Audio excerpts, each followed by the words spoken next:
पड़ोस में रहने वाली जिस लड़की से मैं ट्यूशन पढ़ता था, उसका शुक्रिया अदा करने के लिए मैंने उसे खाना खिलाया। डिनर के दौरान मैंने चुपके से अपने पापा की बढ़िया शराब की बोतल खोली। मुझे पता नहीं था कि उन्होंने इसे खास तौर पर नींद लाने के लिए रखा था। उस तेज शराब का असर हम पर जोरदार हुआ। हम पूरी तरह होश खो बैठे और बेहोश हो गए। जब मैं नींद से जागा तो देखा कि हम दोनों के माता पिता ने हमें उस छोटे से कमरे में घेर रखा था और आसपास के पड़ोसी जमा होकर उंगली उठा रहे थे और फुसफुसा रहे थे। यह नजारा देखकर मुझे लगा कि मैं कोई अजीब सपना देख रहा हूँ। अचानक मुझे अपनी पिछली जिंदगी की यादें आने लगीं। पिछली जिंदगी में ठीक इसी दिन मैंने हमारे आपसी प्यार और सहमति को मानने की हिम्मत नहीं की थी। मैंने सारा दोष उस पर मढ़ दिया था। पड़ोसियों के लगातार मजाक और ताने सहते हुए वह धीरे धीरे गहरे डिप्रेशन में चली गई और आखिरकार झील में कूदकर अपनी कम उम्र में ही जान दे दी। इस बीच शेन परिवार के लगातार घर आकर परेशान करने की वजह से मेरे पापा बहुत परेशान हो गए थे।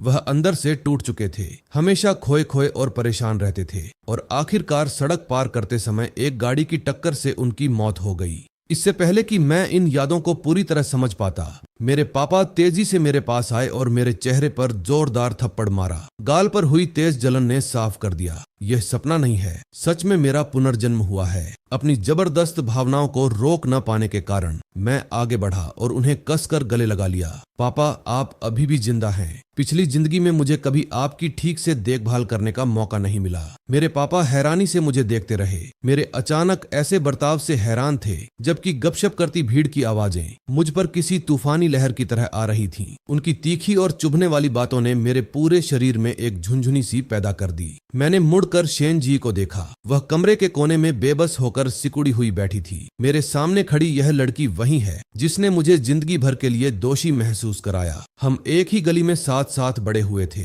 वह न सिर्फ शांत और शर्मीली थी, बल्कि एक बेहतरीन स्टूडेंट भी थी, जिसका एडमिशन एक नामी विश्वविद्यालय में हुआ था। परिवार की गरीबी को छोड़ दें तो वह हर तरह से बेदागा थी। फिर भी उत्सुकतावश हमने चुपके से शराब के कुछ गिलास पी लिए, जिससे घटनाओं का एक ऐसा सिलसिला शुरू हुआ जिसे रोका नहीं जा सका और हम बिस्तर पर एक साथ पकड़े जाने जैसी शर्मनाक स्थिति में आ गए। इसी घटना की वजह से अपनी पिछली जिंदगी में मैंने खुद शेन जी की पूरी जिंदगी बर्बाद कर दी थी। जैसे ही ये यादें ताजा हुईं, मुझ पर पछतावे की एक जबरदस्त लहर छा गई। रूढ़िवादी सोच वाले उस दौर में न तो कोई पुरुष और न ही कोई महिला पड़ोसियों की लगातार गपशप, उंगलियां उठने और मजाक का सामना कर सकती थी। इस कांड से भारी हंगामा मच गया और उसे तीखे ताने सुनने पड़े। वह गहरे डिप्रेशन में चली गई और कॉलेज लौटने के सिर्फ 3 महीने बाद ही झील में कूदकर अपनी जान दे दी। जैसे ही ये यादें मेरे दिमाग में उमड़ी, मेरा दिल बेइंतहा पछतावे से भर गया। मुझे शेन जी को लगातार घूरते हुए देखकर मेरे पिता ने दरवाजे के पास रखी ढोने वाली छड़ी उठाई और मुझ पर घुमा दी। पिता की उस बेरहम पिटाई के बाद ठीक होने में मुझे पूरे 3 दिन बिस्तर पर पड़े रहना पड़ा, ठीक वैसे ही जैसे मेरी पिछली जिंदगी में हुआ था। गली में अफवाहें तेजी से फैल गईं और शेन लड़की द्वारा मुझे बहकाने की बातें आम हो गईं। इसी वजह से शेन जी के पिता कई बार हमारे घर आए और मुझसे सच बताने की गुजारिश की ताकि असलियत साफ हो सके। मेरे पिता की भौहें गुस्से से तन गई थीं। वे दरवाजे के पास उकड़ू बैठे थे और मुझे गुस्से से घूर रहे थे, जबकि उनका हाथ पास रखी छड़ी की ओर बढ़ रहा था। मैं बुरी तरह कांप उठा। जैसे ही मैं कुछ बोलने वाला था, मेरी माँ दौड़कर मेरे सामने आ गईं। जो हो गया सो हो गया, अब और क्या चारा है। ज्यादा से ज्यादा हम मोफेंग की शादी उस लड़की से करवा देंगे, यह सबके लिए एक सही समाधान होगा। मेरे पिता ने ठंडी और मजाक उड़ाने वाली आवाज में कहा, क्या तुम्हें लगता है कि मुझे अपने बेटे के चरित्र के बारे में नहीं पता? शेन जी एक विश्वविद्यालय स्टूडेंट है, उसे पक्का सरकारी नौकरी मिलेगी। वह शेन जी के लायक कैसे हो सकता था? जितना ज्यादा उन्होंने इस बारे में सोचा, उन्हें उतना ही गुस्सा आया। उन्होंने कंधे पर रखने वाली लकड़ी उठाई और सीधे मेरी तरफ लपके। मेरी माँ ने अपने हाथ फैलाकर मुझे जोरदार तरीके से बचाया। मोफेंग ने भले ही ज्यादा कुछ हासिल न किया हो, लेकिन वह जिम्मेदारी से भागने वालों में से नहीं है। वह शेन जी के लिए सही क्यों नहीं होगा? जो होना था वह हो चुका है। मुझे यकीन नहीं होता कि बड़े सिर वाले शेन को अंदर ही अंदर इसकी चिंता नहीं होगी। मेरा दिमाग उलझन में था। पिछले जन्म में असुरक्षा की भावना के कारण मैंने कभी शेन जी से शादी करने के बारे में सोचने की हिम्मत भी नहीं की थी। उसने तब मेरे माता पिता के प्रस्ताव को साफ तौर पर ठुकरा दिया था। इसलिए इस जन्म में मैंने आगे बढ़कर हम दोनों के लिए लड़ने का फैसला किया। पूरी हिम्मत जुटाकर मैं अपनी बैसाखी के सहारे लंगड़ाते हुए शेन परिवार के घर के दरवाजे तक पहुंचा। शेन जी, क्या तुम मुझसे शादी करोगी? मेरे मुंह से ये शब्द निकले ही थे कि शेन की मां ने अपना गुस्सा और न रोक पाने के कारण मुझे जोरदार थप्पड़ मारा, जिससे मैं जमीन पर गिर पड़ा। फिर उन्होंने गुस्से में मुंह पर चिल्लाते हुए कहा, तुम कमबख्त मुसीबत, तुमने मेरी बेटी की इज्जत पूरी तरह बर्बाद कर दी है। तुम दिन भर बेकार घूमते रहते हो, कोई काम का काम नहीं करते, फिर भी तुम्हें मेरी बेटी को बर्बाद करने ही आना था, है ना? मूविंग, कर्म का फल तुम्हें देर सवेर जरूर मिलेगा। मेरी बेटी एक विश्वविद्यालय स्टूडेंट है जिसका भविष्य बहुत उज्जवल है। उसे पक्का सरकारी नौकरी मिलेगी। उस समय परिवार के लिए किसी सदस्य का विश्वविद्यालय में दाखिला लेना बहुत गर्व और जश्न की बात होती थी, खासकर झोंगनान इकोनॉमिक्स एंड लॉ विश्वविद्यालय जैसी प्रतिष्ठित विश्वविद्यालय में। लेकिन मैं तो बस बिना किसी मकसद के घूमने वाला एक आवारा था जिसने बड़ी मुश्किल से हाई कॉलेज की पढ़ाई पूरी की थी। शेन जी के माता पिता मुझे दिल से नापसंद करते थे, फिर भी अजीब बात है, हम एक ही बिस्तर पर साथ थे।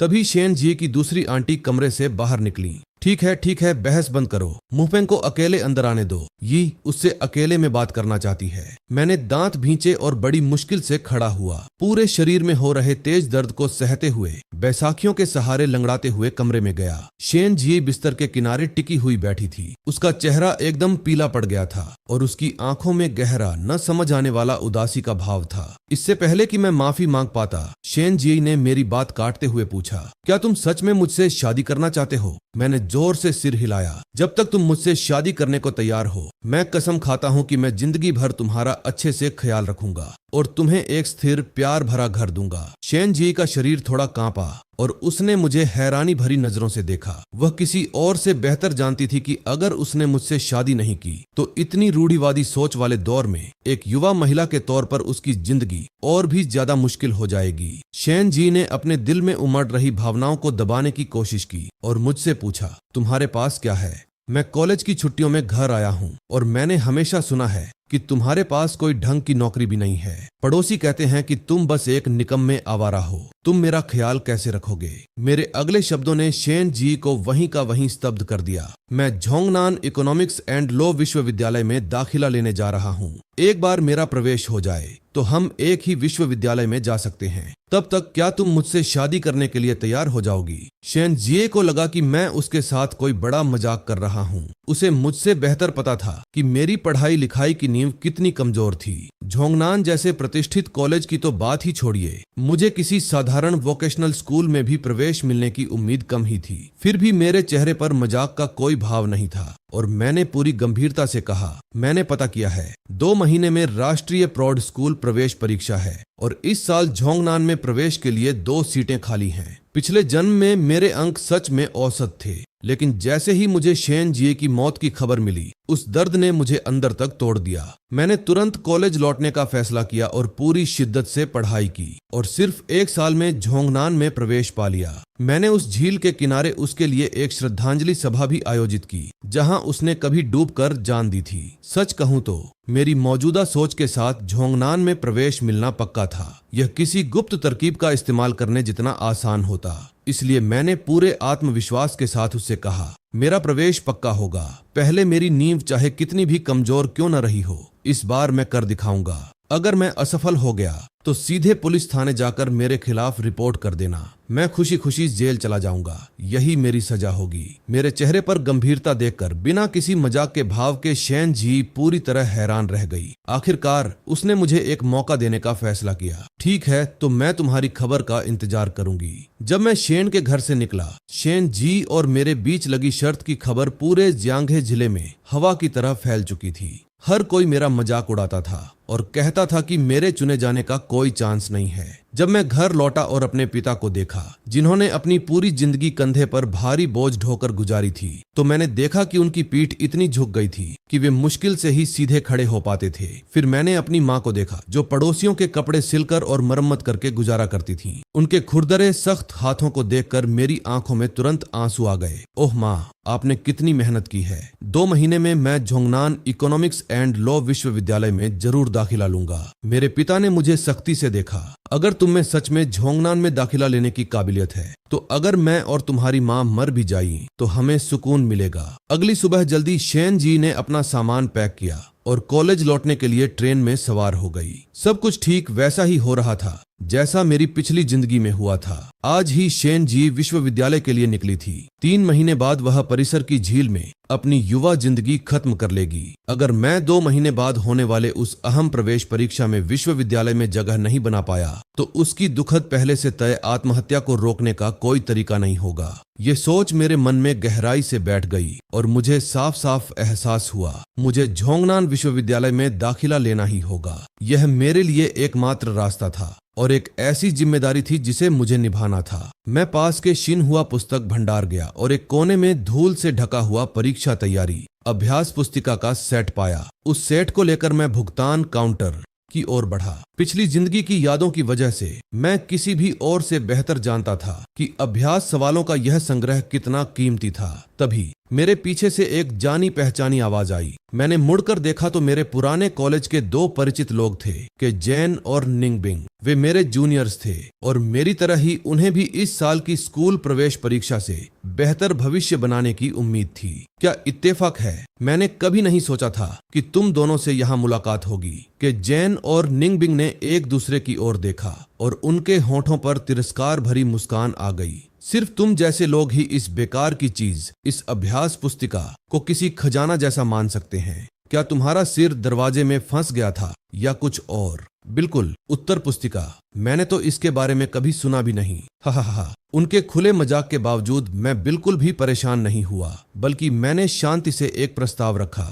क्यों ना हम एक शर्त लगाए, अगर मैं हारता हूं तो तुम दोनों को 200 रुपये मिलेंगे। कि जैन और निंगबिंग ने फिर एक दूसरे की ओर देखा और एक साथ सिर हिलाया। उनकी नजर में मुंह जैसे इंसान का जो स्कूल प्रवेश परीक्षा में फेल हो चुका था और जिसके अंक बहुत खराब थे, सेंट्रल साउथ विश्वविद्यालय ऑफ इकोनॉमिक्स एंड लॉ में दाखिला लेना किसी कल्पना से कम नहीं था। ठीक है, हम यह शर्त मंजूर करते हैं। उनके इतना कहते ही मैंने अभ्यास पुस्तिका सेट उठाया, उसके पैसे दिए, उन्हें लापरवाही से हाथ हिलाया और पुस्तक भंडार से बाहर निकल गया। समय तेजी से बीतता गया और पलक झपकते ही लगभग 2 महीने गुजर गए। एक दिन मेरे पापा ने मेरे अध्ययन कक्ष का दरवाजा खोला। ऐसा उन्होंने बहुत समय से नहीं किया था और जो देखा उसे देखकर हैरान रह गए। मैं बिल्कुल अलग इंसान लग रहा था। मेरे दिन सिर्फ पढ़ाई में बीतते थे। उन्हें पूरा यकीन हो गया था कि उनका बेटा सच में बदल गया है। वह आलसी लड़का, वह निकम्मा बच्चा जो बस मौज मस्ती करता था, गायब हो चुका था। उसकी जगह एक स्थिर समझदार नौजवान ने ले ली थी जिसकी आंखों में एक चमक थी।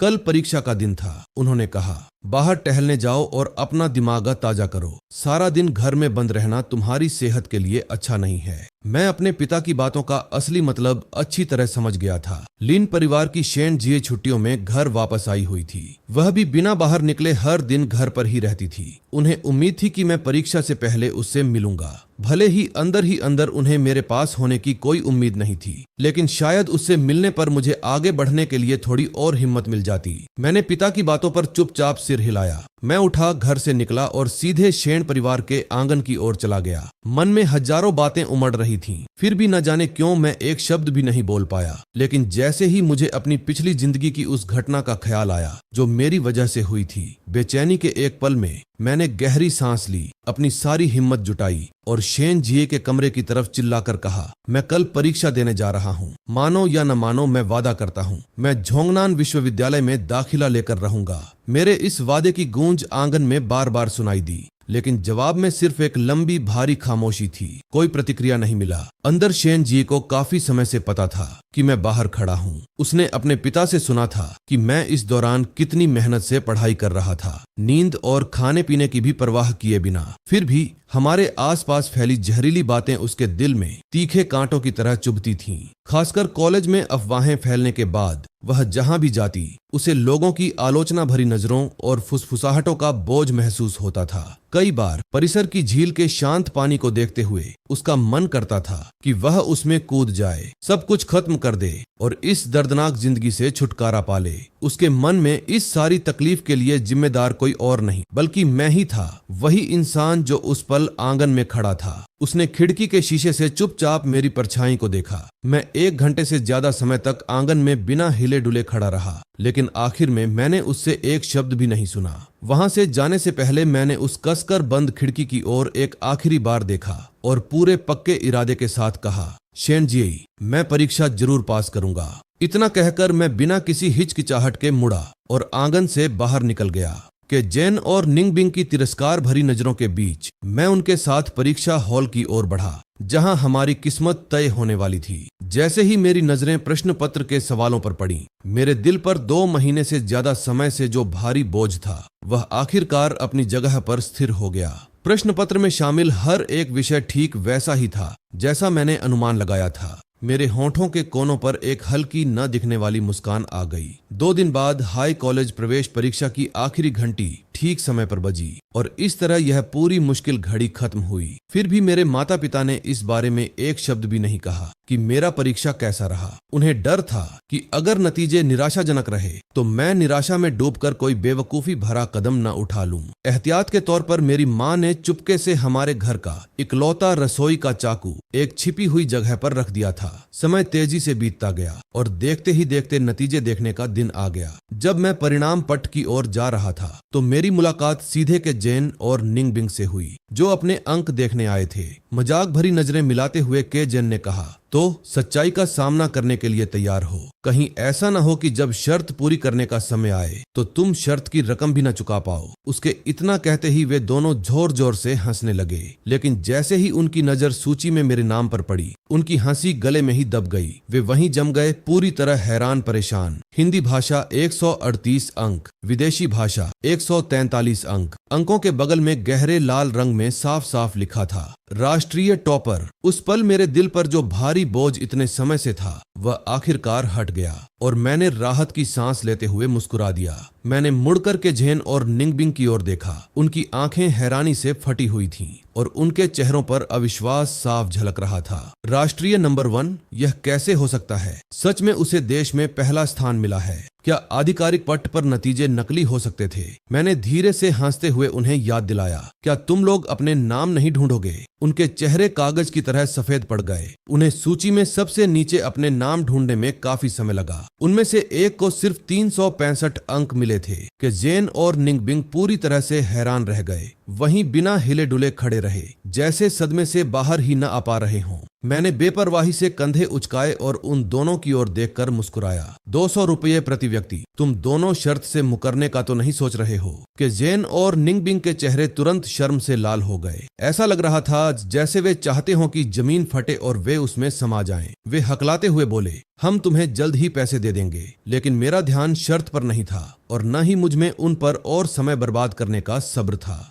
जैसे ही मुझे शेन जिए का ख्याल आया, जो यकीनन बेसब्री से नतीजों का इंतजार कर रही होगी, मैं मुड़ा और सीधे घर की ओर दौड़ पड़ा। मैं शेन परिवार के द्वार पर रुका और अपने सीने में उमड़ रहे उत्साह को शांत करने के लिए एक गहरी सांस ली। जैसे ही मैं आंगन में कदम रखने वाला था, मुझे पीछे से एक आवाज सुनाई दी, मेरे पिता की, जो थोड़ी थकी हुई लग रही थी। यही को उसके पिता आज सुबह सुबह किसी रिश्तेदार के घर ले गए हैं। ले गए शब्द ने मुझ पर बिजली की तरह असर किया। मेरा पूरा शरीर कांप उठा और निराशा की एक ऐसी गहरी भावना ने मेरे दिल को जकड़ लिया जिसे शब्दों में बयान नहीं किया जा सकता।